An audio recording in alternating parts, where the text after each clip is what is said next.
Hello and welcome. My name is Natty Cash, and we are back with some more Asbury Pines. I hope you watched the previous episode because the last one was a doozy. We had Quallen travel back in time to try to kill Everly Pratis, and he tried to by pushing her off the cliff, which actually didn't kill her. Then Everly Pratis, because Romina saw him kind of escape through a portal, gave her more vigor to then eventually find Everly and force Everly to use the green gem necklace that was given to her by Danny Pratis, if I remember that correctly. And then she went through a portal and came into the future and talked to her uh, descendant, Moharan Pratis, and kind of started to get filled in.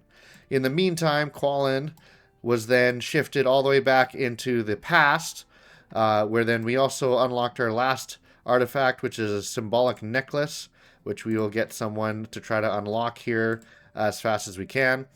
And Bragnock is kind of his name in this. Bragnock the Knowing. We'll kind of get some information about that now. The number tortures me. 702 days since I happened in this time. Remember, Quallen, gain their trust, secure the gem, get back to the woods. The universal coordinates are still on your wrist. I beg all and any great creators of existence to deliver me back to the time in Quent when I open the portal. I can act soon, I think. My status has greatly risen since my capture. They even name me Bragnock. I am Bragnock. I was first a slave. They bound my legs and forced me to split wood. Every day my hands bled. One morning it was too painful to grip the obsidian axe, and I panicked. I beckoned over the children and drew their faces on a splitting log using charcoal, incorporating shadow, depth, light. Soon after, I was asked to make a cave painting of an elk hunt, and the tribe was stunned by the detail. Some reached out to touch the art, and so they released my feet and I became a water fetcher. I realized then if I am useful, I gain more freedom. With access to water and ground clay, I showed them pottery, from simple sun-dried bowls to earthen kilns that harden large vessels in clay brick. Bricks led to the sturdy longhouses, and the large vessels were used for storing seeds. With access to seeds, I showed them agricultural planning, manuring, seedbed, simple irrigation. The next harvest was enormous. I took our opportunity to teach them about the constellations, illustrating star patterns as they appeared, and now they moved across how they moved across the year. The Big Bear pattern meant it was time to plant.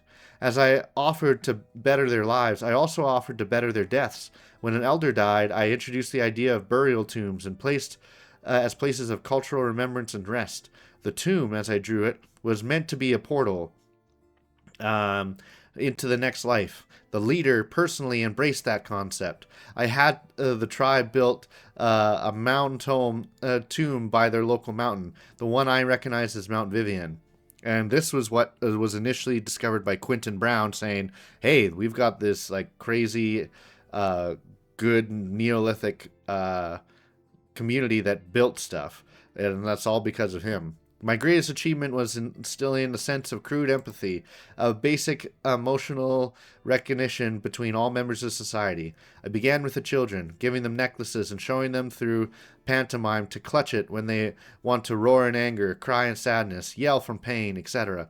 When they felt hurt, they were to clutch the necklace to show everyone their inner pain. Conflict resolution is still far from perfect, but the children fought as much less than the tribe, or that the tribe took up the practice at large. I thank Quent for that, showing people that the greatest fuel for growth is a unified, understanding people. Today, the elders see me as some kind of spirit that fell from the sky. I enjoy full freedom, and my Quent-made clothes were returned to me, which I promptly buried in an animal skin at the portal location. I spent my time waiting. Each night I chose to eat with the leader and his hunters. As he slurped his stew of wild beans and boar meat, I glanced at his neck. Yes, still there. The gem. I have to be patient. The right moment will emerge. Soon. Soon, I hope. And we've got another one here. Let's just go right to it. It's working. The trap is set. The stones are placed. The leader follows me by himself into the woods.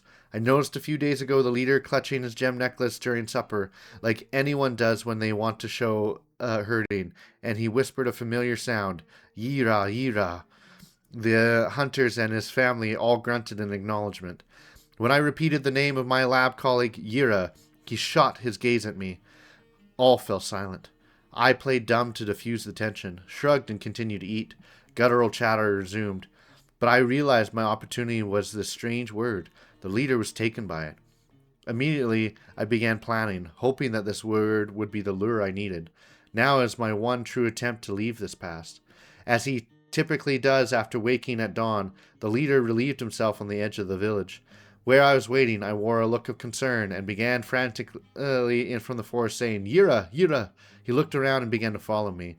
I kept saying it and beckoning until we reached a stone ring on the ground below the location of the portal. I had arranged the stones yesterday morning. Confusion, worry began to spread on his face, so I pointed down and emphatically said to more and more, Yura, Yura, and I started scooping cold dirt with my hands, beckoning him to join me. He helped reluctantly, and then exclaimed, Yira, when he began to uncover the animal skin that held my folded, quint-made clothes. He dug so desperately, so feverishly, that he never saw me swing a large stone into his temple. His head bleeds, my throat swells with unexpected shame and guilt, but I go on to take the necklace. I change my dress, gem in hand. I swipe and slash, and the portal opens. And if I'm not incorrect on that, that's probably Club to Death. Maybe it's this one, right? Maybe Year's dad, Chief Rock. Very interesting to see how that unfolds. Now, as I had predicted, Bregnok does end up being connected to the mysterious prisoner, and we actually have new stories here. And not only that, when we initially saw the mysterious prisoner die from a bullet wound infection, we also had this mission-bound ghost pop up, and it's been sitting here for a long time. We're going to now start progressing his story here and seeing how all of that is going to unfold as well. So, as we have here, the mysterious prisoner. I hope he's nothing more than a little concussed. His pulse was steady. Oh, Rock, forgive me for what I had to do. Pines, pines. This is good. The aspen forest is gone. Nearly 2 years in the Stone Age has dulled my memory. I have to find the town of Asburn. Should be towards the direction of Quint. I worry this too is not the right time. My hopes are that somehow I was supposed to appear in the past before eliminating the Foci Crux, the adult Everly Praetus. Maybe I had to show those primeval people something before I was meant to find Everly as a grown woman with an eye patch. But I don't have the luxury to ponder the implications. I must assume Everly was not killed and Zebna is trying to sabotage her future. Buildings. Homes, businesses, farms, pitched roofs, simple windows. Architecturally, this looks vaguely correct, but what about all the automobiles? Remember, Quallen, do not interfere with anything beyond the mission. Do not jeopardize humanity with a dunder-headed misstep. Watch these town people and find her. Find the face on my gem. Strange. Field of tents? Dozens of horses, wagons, marching men in uniform with primitive rifles? Does adult Everly live during a time of war? A time of regression? Bah, I can hardly recall. Which, of course, we know that he doesn't. But then, in this process, he gets picked up by... who is it? And I'll come back to that story. Elijah Quayle. That's where then Elijah Quayle initially gets the necklace from him. And then eventually, through a number of connections, passes on to Everly. Well, I can bury the green portal open gem in this dirt cell, or I can let it live through time in the hands of others. I can give it to the leader, the empathetic one, and then say, what exactly? What words do I know of his ancient tongue? You, and me, and need, or go, or hello, or must. Perhaps the last one. If I recall correctly, I can convey purpose. You must. Quayle will visit again tomorrow morning. Fine then. When he checks on me again, you must. And this is Elijah Quayle. And as we know, that kind of started to unfold everything that happened there. So, as we continue now, we actually now have some stories of this mission-bound ghost. Decades in this liminal prison, this existence in the thin silver, the border between life and death, between physical reality and bottomless dream. Somehow across all this time, my concern about the fate of the gem pendant necklace has only grown. What more can I do than follow its path and observe the world around it? I am less than mist, less than light. I cannot influence, so I watch. I watched the green gem necklaces exchange hands, from Elijah Quayle, drunken soldier turned turkey farmer and bar bouncer, to cabaret owner Madame Vivienne. Then it was given to a person I never expected to see, the great Queen Sadie of Quent. But, as a precocious child, I watched her chase a white raccoon and fall through the portal toward greatness, and perhaps, for her, great sadness. The necklace was flung from her outstretched hands into the dirt, covered then by windswept pin needles and leaves. Right below the area of the dimensional rift, Sadie's distraught father installed a symbolic grave for his daughter, the only place in the woods where search party bloodhounds caught a lingering scent. On occasion, across the years, her father would show up stumbling, whiskey bottle sloshing in hand, and bemoan her loss and curse his god. Beyond him, no other person has come close to this spot. Plenty of deer and coyotes and forest critters have visited, but the pendant necklace remains beneath rotting needles and leaves, buried in nature's detritus? I don't know. Some nights, I wonder if I should ascend and disappear into the stars, get the big picture, the grand perspective, see the world from the moon, from our galaxy, from our universe, but I never leave. Tethered by what if to this plot of land. What if, while I'm gone, someone shows up? What if an animal takes the gem? What if a sudden downpour washes the gem away? What if, what if, what if? So I watch. I stay and I watch the smallest spectacles of nature, the great lives of the minuscule. Ah, there's my friend, Clarek the centipede. Oh, little Clarek, look at you. How I have watched you grow from your microscopic egg nestled on the damp muck covering the gem. You little squirm, you, eating, growing, and molting. I see you've captured another worm from your paralyzing venom. Savor it now, Cleric, slowly, yes, with your claw, like mandibles. How clean they tear flesh. At this rate, Cleric, it soon will be time to molt again and grow a new pair of legs. So that's very interesting. He now is becoming this kind of overseer to then kind of just observe as the will of the green gem necklace unfolds, which, if you didn't remember, right, we do have it pass just like it was stated there. So we'll see if what happens beyond that point. We're going to have to let that finish for a little bit. Now we do have some other stories here. We have some more from Everly Praetus, and we have some more from Moharan Praetus, which we'll have to take a look at as well. I do want to jump just quickly to the uranium, and we can look at here, and it says, dormant and active volcanoes simultaneously erupt across the world. Along with trace particles, enormous amounts of volcanic gas and ash are injected into the stratosphere. The planet burps.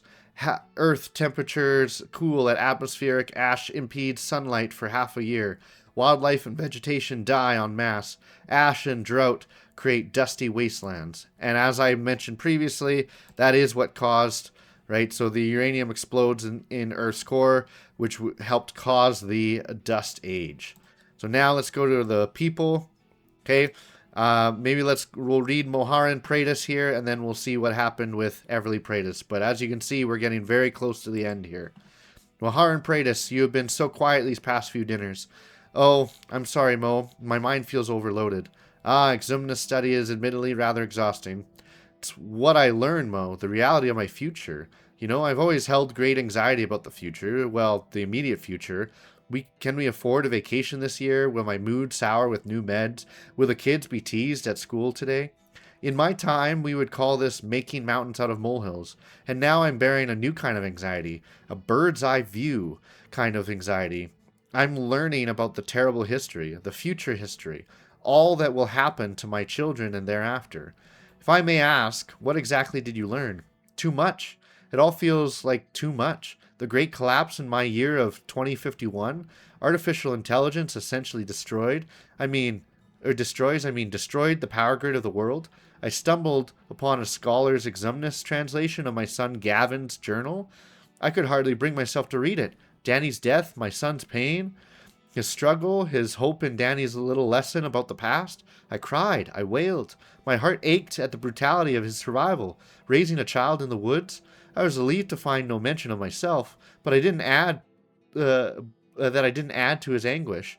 Then there was Gavin's and his Fungaki's observation of the great rains and the time of the shallow sea. Deneve was brilliant. My granddaughter, a healer of bodies and spirits, ripped away from her child and husband by a killer. That was it for me. That's where I stopped, Mo. When does it get better? Not for a long time, my dear. Though it does. It certainly gets better. Does this knowledge make you crave home? Yes, but now I'm afflicted with knowing. For my own peace of mind, I need to know how Quint happens. That's the Praetus observation, my dear. Obsession, my dear. The obsession with knowing. Is it a curse? A gift? Regardless, it's deep and true in the Praetus blood. One day you will feel you have learned enough. I hope to be ready with my own work. Everly, I hope to explain to you why Quint happens and your place in all of it. And here's another one from Moharan. We might as well stay here because her story ends. My dearest Everly, I'm deeply sorry for what you will read below and what I tried to have done to you. Okay, this is new. All facts have been verified countless times because I wanted to present this knowledge to you with absolute certainty. Please read this report and try to understand. Without exaggeration, your decision from this knowledge will shape the future of humanity. Please do not think of me as a coward for delivering this news to you in writing. I wanted to curate every single word to avoid misunderstanding. Take all the time you need. I am ready to talk. Yours in whatever you choose, Mo. P.S. Years ago, I watched you marvel at the great feats and accomplishments of your bloodline. To believe yourself minuscule in comparison, a mite of the dust among giants, impossible. None of them have had your choice to face. None of them had to bear your inconceivable predicament. Know this, you are the giant of giants. To me, you are the greatest Praetus. The unified chaos theory of temporal destiny in the Praetus bloodline. Prepared with utmost urgency by Moharan Praetus. In the beginning, during the time you call the present, there were you and Danny Praetus in the modest town of Asbury Pines. Together, you had 2 children, Heather and Gavin. Unknowingly, you and Danny began a bloodline that leads to the foundation of Quint, the most advanced and peaceful society our Earth has ever held. The people of this society go on to unlock the secrets of time and temporal travel. The map of our temporal data reveals that the stability of our timeline hinges on the death of you, Everly Praetus. Let us begin there. Everly, you die in the year 2034, on the 5th day of a month called May. We do not know the manner, though we know by whom. Danny, distraught from your death, focuses keenly on imbuing his personal values within his children, so they remember you as their loving mother, embrace record-keeping, and cherish learning and history as a resource for personal and societal progress, an idea we will call Quintinism. Danny, Gavin, and Heather experience an era of societal collapse. Humanity perishes en masse. Pockets of desperate survivors remain. Danny and his adult children flee into the pine forest to avoid the brutality of the starving and the wretched. Heather dies in the year 2086. Danny dies in the year 2069. Gavin has his daughter Deneve. A great rain floods the world. In the era of the shallow seas, Gavin leaves the flooded pine forest for Aslandia, a village built atop the ruins of Asbury Pines. He fosters the values of Quintinism in Deneve. Gavin dies in 2093. Deneve marries a local called Fungaki, and they have their son Quinn. The values of Quintinism in their hearts. The parents share a love of using knowledge from the past to inform modern invention and survival. Perceptives passed down to Quinn. Deneve is forcibly taken away by a seafaring warlord in the year 2112. The shallow sea recedes. In the era of swamps and mud, Fungaki and Quinn navigate life under feudal invaders who have thrived by breeding snails for work and war. Aslandia becomes the Mirelands. Quinn ascends to the status of Snail Lord and local hero to the city's poor. He marries and later in life has his son, Naved. Fungaki maps surrounding regions to the best of his knowledge. He dies in the year 2167. Feared for his populist clout, Quinn is taken away in the year 2173 during the Civil War that crumbles this great snail society. Naved pores over the texts of his father and grandfather and grows a curiosity for linguistics, oral tradition, and the values of Quintinism. A spontaneous volcano event on Earth causes atmospheric ash to suffocate the environment, ushering in an era of withering and dust. Naved grows a following for Quintinism that helps the local tribe called Obark survive. Despite ever-looming brutality and violence, Naved marries one of his followers, and they have their daughter, Savina, who is raised in Quintinism. After witnessing her father's blinding, Savina departs and vows to explore the world and find its lost knowledge. Naved dies at the year 2271. Naved returns in 2277 with her two small children, Ebned and Renavi, and an orphan from the past called Sadie Sloan. Savina brings a bountiful caravan of resources and knowledge. She establishes the city of Quint. In the early modern era we fondly call the Second Renaissance, the values of Quintinism fuel the new city's progress and society's value of learning, communal growth, and historical study as a means for rapid advancement. Ebned takes on in an orphan, Yira, who travels to our time with the temporal gem. Renavi has a son, Vindor, who builds Petrapatra, a robot bard who evolves into the most advanced computing system in our society. Vindor marries and has a daughter, Moharan. Before her death in the year 2301, Savina named Sadie Sloan as the next queen of Quint. Sadie is beloved and leads great advancements. Sadie and Yira realize they are both from the past. Due to Quint's thriving society and trade networks, Sadie, Yira, Pitrapatra, and Moharan collectively advanced the study of time across the 24th century. Their work yields the chronogate, a device that measures dark energy shifts for temporal mapping, and eventually the chaos thesis, which posits that if we engage in time travel, then we are meant to use it all along within our timeline. In a word, predestination. These advancements are then paired with the first map of our timeline, which shows a critical discovery. Our timeline condenses and funnels into a singular point that goes through Everly Praetus. More specifically, the death of Everly Praetus, which must happen to ensure the future we have. With this epiphany, we use the temporal gem. One of our colleagues, called Quallen, volunteered to use the gem to visit the past in order to kill you, Everly Praetus. He never returned. We are unsure whether he failed or perhaps sparked a series of events that brought you to the future. The fact that you are here means you are meant to be here all along. Everly, you die in our past, but you appear in our future. You read this report unaware of your past death. I tremble at writing the following conclusion.